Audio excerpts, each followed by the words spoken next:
Iz ponedeljka u ponedeljak govorimo o zdravlju, eto juče, odnosno nešto mi ne ide od jutra, znači toliko i slovnih grešaka i onih grešaka u mislima, možda ima neke veze s tim što kažu da nervno labilne osobe danas nisu baš, nemaju baš sve na broju i to bi od negde bilo i šlagvort današnje priče. Najpre da kažem ono što sam krenuo, da mi iz ponedeljka u ponedeljak govorimo o zdravlju, eto prošlog ponedeljka bio izuzetak, uzviš obzir da je bio veliki praznik, sa nama sada Stevan Stevanović iz Apoteke Nana. Stevane, dobrodošao. Eto, nismo se videli 2 nedelje, opet kaže imamo razlog, bio je neradan dan, drugi dan Uskrsa i eto nas sada sa novom temom. Nećemo ništa kriti od naših slušalaca, znamo da smo imali problem o tome šta i o čemu govoriti i eto ja pomenuh da smo imali naročito upozorenje za osobe koje imaju problema sa živcima, tako narodski da kažemo, nervno labilne osobe, na njih ovaj vetar ne utiče baš najpovoljnije, tako da eto otprilike je možda to jedna od ponajboljih tema za ovo jutro, a to je upotreba i zloupotreba, da tako kažemo, lekova za smirenje, onako narodski ili stručno rečeno antidepresivi, je li tako? Tako je. Dobro jutro još jednom svim slušalcima. Kao što si rekao, ovo vreme nikako ne utiče, ova promjena vremena, pogotovo ovaj vetar koji je danas baš intenzivan u Požarevcu, nije dobar za pacijente koji koriste bilo koje lekove za hronične bolesti, a pogotovo znači lekove koji spadaju u tu grupu antidepresiva. Lepo si rekao također da je velika i zloupotreba tih lekova i bukvalno, da kažem, te lekove su ranije koristile starije osobe koje imaju, da kažem, neke hronične bolesti, pa su ti lekovi samo dodatna terapija za te neke njihove primarne bolesti. Međutim, sve više i više i mladih dolazi u apoteku i naravno sa lekarskim receptom traže od nas nešto od tih lekova koji spadaju u tu grupu.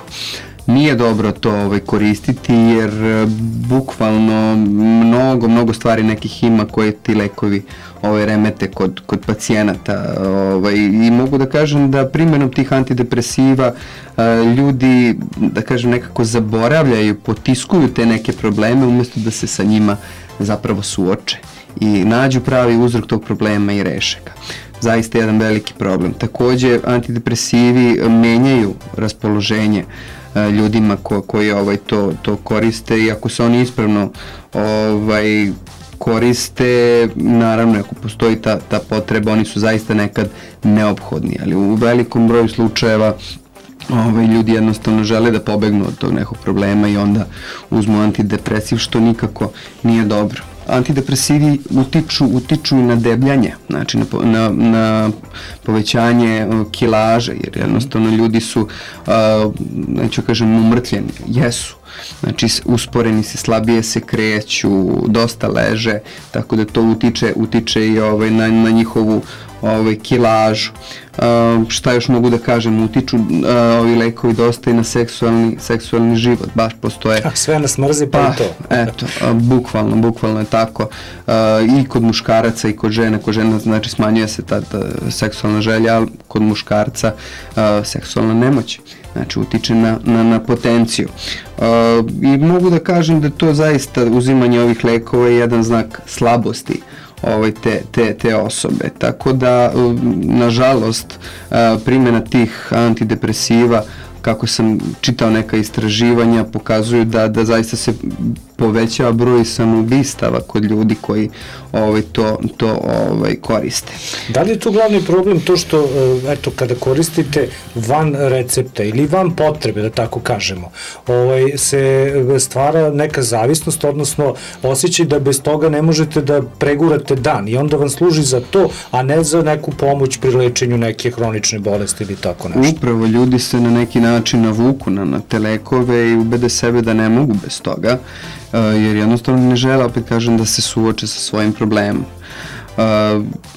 Zloupotreba je bila prisutna, ali hvala Gospodu Bogu, sada su kontrole veće, tako da i mi u Apotekama Nana naravno da poštujemo i ne izdajemo lekove iz ove grupe bez lekarskog izveštaja ili recepta, tako da postojale su apoteke koje su to onako obe ručke davale bez ikakvih problema, ali zaista stalo se tome na crtu i jednostavno drago mi je da jednostavno ljudi kojima to zaista treba, srčani bolesnici u terapiji visokog krvnog pritiska svakako moraju da koriste neke od ovih lekova kako bi uz terapiju za visok pritisak dodatno sebe opustili. Naprimer, koriste se takođe neki od ovih lekova, nećemo ih imenovati jer to, dakle, zabranjeno je, da kažem, javno pričati o imenima lekova i tome, a pogotovo ova grupa su sve lekovi koji baš spadaju i registrovani su kao lek. Koriste se, na primjer, u terapiji nekih povreda, uganuća, iščašenja, bolova u leđima, gde ti lekovi deluju opuštajući na te nerve. Uvek je dobro da se uzmu pred spavanje, jer dosta ti lekovi te uspavaju i nikako nije dobro upravljati motornim vozilom. Da, postoji upozorenje. Da, i nikako, znači, da uzimaju osobe koje, eto, imaju neke, da kažem, odgovorne funkcije i poslove koje moraju obavljati, jer neće ni mozak raditi kako treba. A potreban je bistar na tim poslovima. Potpuno se razumemo.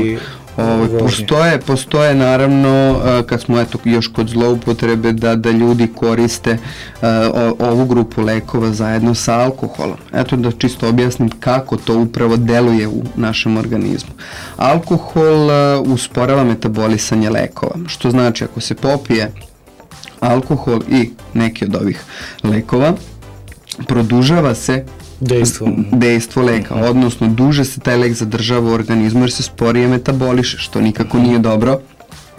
I onda ljudi su mnogo duže pod tim nekim efektom smirenja nego da su uzeli samo čist lek. Postoje više grupa tih lekova, ja ću reći brzo delujući, to jest kratko delujući i dugo delujući lekovi. Od tih dugo delujućih lekova mogu da kažem da bukvalno posle jedne tabletice ljude taj neki osjećaj smirenosti, usporenosti drži pa čak i 2-3 dana.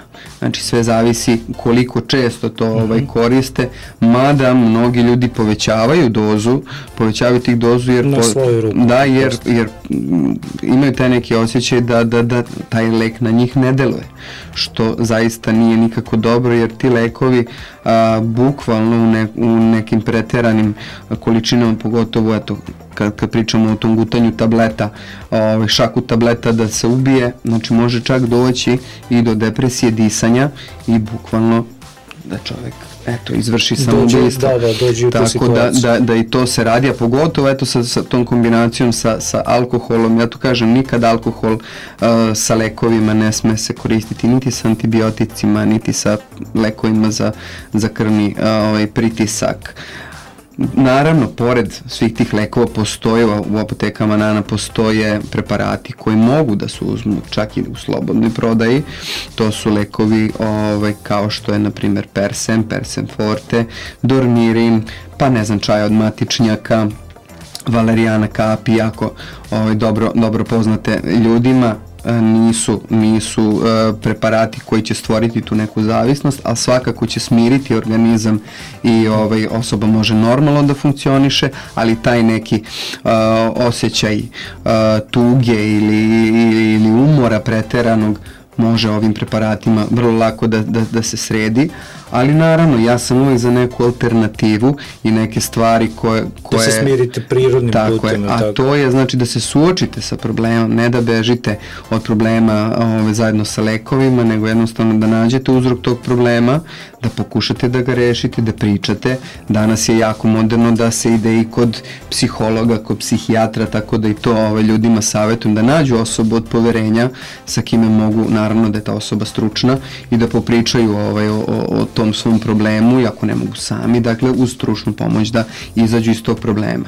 Takođe danas su jako moderni ti neki govornici, motivacioni govornici, i na YouTube mogu da se nađu. Ja bi izdvojio Anu Bučević, to je Hrvatica jedna koju sam ja upoznao. Na njenom seminaru sam bio 2 puta već i u Beogradu i u Novom Sadu. Do tada su mi, mama moja nju pratila već dugo, od samog Aninog početka i jednostavno nikad pričala mi ona o tome, ali dok nisam to video svojim očima, da te tako motiviše. Eto, imao sam, da kažem, neke manje probleme, jednostavno nisam mogao sam sebi da pomognu na pravi način. Poslušao sam Anu Bučević, taj neki period sam slušao te njene live videe koje ona ima na YouTube kanalu, kanal se zove Safari duha, svima to preporučujem, naravno ima ona i svoje knjige, ali kažem, nađite neku metodu koja će vam odgovarati, svi smo mi različiti, evo to je nešto, ako možete učiti na tuđim greškama i ovo je zaista kvalitetna stvar. Dobro, kada kažeš da upotreba ili ti zloupotreba tih lekova ne pogoduje, na primjer, upravljanju vozilom, da li to recimo deluje kao alkohol, daje vam osjećaj lažne sigurnosti ili jednostavno vam umrtljuje umrtvi osobu i bukvalno i moć opažanja i svi motorni pokreti i ruku i nogu, sve je usporeno.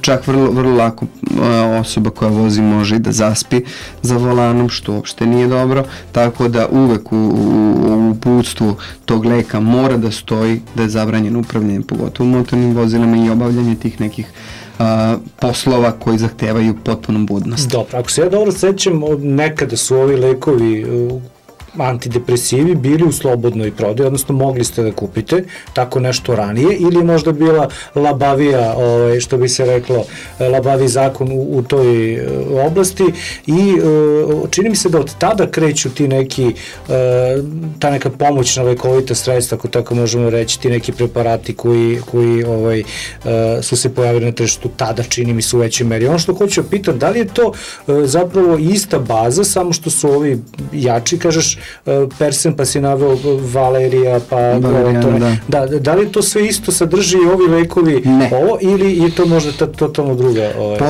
Potpuno je drugačije. Ovi lekovi koji spadaju baš u lekove, to su hemijske supstance koje su u tabletama, u kapsulama ili kako već, i one imaju taj svoj mehanizam dejstva koji je otkriven kako je već otkriven i oni baš deluju na te neke receptore i bukvalno kažem i uspavljuju i opuštaju i sve to. Što se tiče ovih pomoćnih lekovitih sredstava, da ih tako nazovemo, koji mogu da se uzmu, uglavnom su na biljnoj osnovi i što kažemo, ranije su eto i naše prabake i pradeke znali te neke biljke. Koji su to čajevi, koji su to biljke? Pa eto, matičnjak je fenomenalan, zatim čaj od nane, isto umiruje, kamilica takođe, eto matičnjak, to sam rekao, valerijana kapi, odlična valerijana officinalis biljka, eto, koja je dokazano da deluje umirujuće, eto, to je ono što sad trenutno mogu da se setim, ali kažem, bolje da se okrenemo tim nekim prirodnim stvarima, jer priroda, što kaže, uglavnom sve radi sama, tako da je i u ovom slučaju to tako da nemojte da se hvatate odmah i, ajde, za malo da kažem, neću da pričam o tim lekovima koji su, ali što si rekao da su ranije mogli da se slobodno kupe, nikad nisu oni mogli slobodno da se kupe, ali manje su kontrole, da kažem, bile i naravno uvek postoji neko ko ne poštuje te neke stvari. Tako da sad zaista uvek molim, evo i ovim putem sve pacijente, znači kada vam to treba, odete do svog lekara, on upišu karton, da vam recept ili izveštaj za to, vi ćete uvek u apotekama Nana dobiti, jer zaista kažem, veliki je problem u današnje vreme, stresno se živi, tanka je linija između zdravog razuma i ludila, tako da nažalost mnogi ljudi beže, povlače se u sebe i jednostavno ne mogu da izađu iz tih nekih problema bez tih nekih lekova, ali kažem, obratite se svom psihologu, radite na sebi, i verujem da ćete moći da se izvučete bez ovih lekova. Ove lekove dosta koriste, nažalost, ljudi koji su ranije koristili neke psihoaktivne supstance, da kažem, droge. To je neke zamena, da. Da, pa na taj način smiruju sebe, smiruju te neke nerve koji su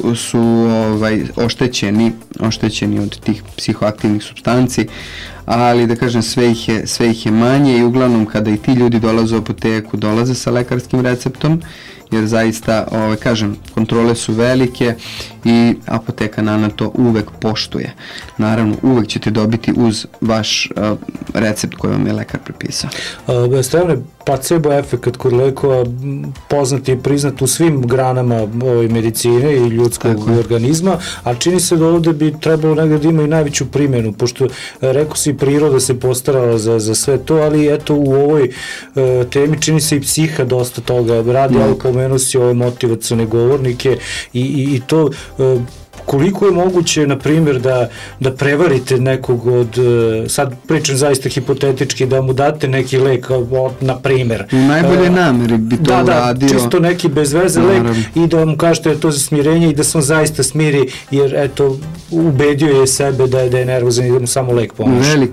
Veliki uspeh ima taj placebo efekat, pogotovo kod ovih lekova i kod mnogih drugih nekih problema može taj neki placebo da se dobro pokaže.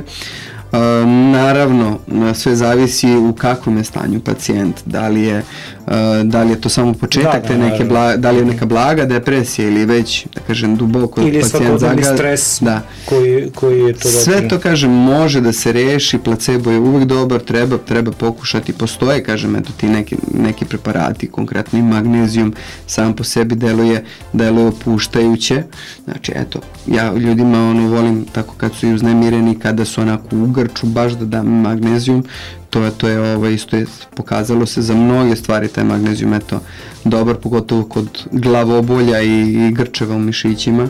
Naravno, magnezijum utiče na srce, a naravno i uopšte stanje organizma. Tako da kažem, samo hrabro, nemojte da dozvolite sebi da upadnete u te neke teške depresije, mislite na sebe, mislite na svoju porodicu. Nađete hobi neki, možda hobi. Naravno, aktivirajte se, neki sport, šetnja, zaista pronađite sebe u čemu ste dobri i nešto što vas čini srećni. Jasno. Stevane, hvala ti puno. Nadam se da smo pomogli našim slušalcima. Eto, kažem, vezali smo to neko stanje koje smo videli iz Hidrometeorološkog zavoda Srbije, odsek biometeorologija, gde kažu da su problemi kada duva vetar, jak uvek nervno labilne osobe imaju problem i eto, sada smo nadam se pomogli. Neka spuste zavese da ne vide da duva vetar. Šta još, evo samo kad smo već pričali o ovim lekovima, dakle ova grupa lekova uglavnom ide na recept, znači propisana je i mogu da kažem da evo već 5 meseci u Požarevcu funkcionišu elektronski recepti, tako da ovim putem hoću da obavestim ljude, naravno da ih podsjetim upravo to, da u svakoj od 5 apoteka Nana mogu da podignu lekove na elektronski recept, znači nemojte da i dalje nasedate na neke priče da samo u državnim apotekama, apoteka Nana uvek je u korak sa vremenom, tako da od prvog dana, tačnije od 15. decembra apoteka Nana prima elektronske recepte i da podsjetim sve ljude da vode računa o datumu kad mogu da preuzmu te lekove. Dakle, ranije su recepti trajali 15 dana za sve lekove osim za antibiotike koji traju 3 dana. Po ovom novom ode se jedan put kod lekara, ako je hronična terapija, daje se do 6 meseci. Znači, svakog tog, na primjer, evo danas je 16. jel tako? Znači, danas smo uzeli lekove, narednog meseca opet 16. 7 dana pre 16. i 7 dana posle 16. možete da preuzmete lekove, dovoljno samo zdravstvenu knjižicu da donesete, jer nam je to zaista neophodno i dobijete svoju mesečnu terapiju. Znači, nema više onog umilanja lekova za 2-3 meseca napisao mi doktor. Sad svakog meseca dolazite i uzimate svoju terapiju za taj mesec i zašto kažem 7 dana posle, neki lekovi su pakovani po 28 u pakovanju i baš zbog toga da bi pacijent mogao lepo da spoji svoju terapiju i da se drži toga kako treba. zato 7 dana pre možete da podignete ako imate neki od tih lekova. Hvala ti puno, Stevane, eto i na ovom podsjećanju, a i na samoj temi o kojoj smo govorili. Opet kažem, nadam se da smo mnogima pomogli, prevashodno ako ne spadate u onu grupu, ajde da bude ovo neko naravučenje, onu grupu koju moraju da koriste ove lekove, ako ih koristite da biste se to smirili zbog tempa života, pokušajte ipak neki alternativni način pre nego što posegnete za ovim lekovima. Stevane, mi se vidimo i čujemo u sledećeg ponedeljka. Bože zdravlje. Ako ne ranije, tako? Ako te ne posetimo u jednoj od apoteka, 20 minuta, ostalo do 10 sati, nastavljamo dobrom muzikom, slušamo i dalje jutarnji program Nedremanje.